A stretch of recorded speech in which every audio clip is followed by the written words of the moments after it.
రోజుకు 2 స్పూన్లు సబ్జా గింజలు కనుక మనం ఉదయము సాయంకాలం కనుక లోపలికి పంపామనుకోండి, 50% కాల్షియం సబ్జా గింజల ద్వారా వెళ్ళిపోయినట్టే మీకు.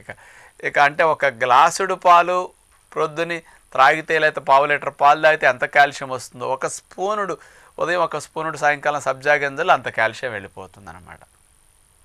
అందుకని నేను 100 గ్రాములు లెక్క చెప్పలేదు, స్పూనే వాడుకుంటారు కాబట్టి ఇందులో 115 మిల్లీగ్రాములు వెళ్ళిపోతున్న లెక్క అదనమాట. మెగ్నీషియం ఎముకల బలానికి కూడా బాగా కావాలి. అలాంటిది 50-60 మిల్లీగ్రాముల మెగ్నీషియం కూడా బాగా వెళుతుందన్నమాట.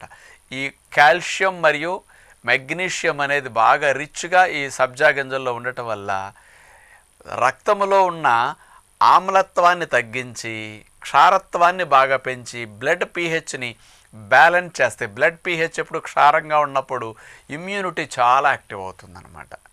అట్లాగే ముఖ్యంగా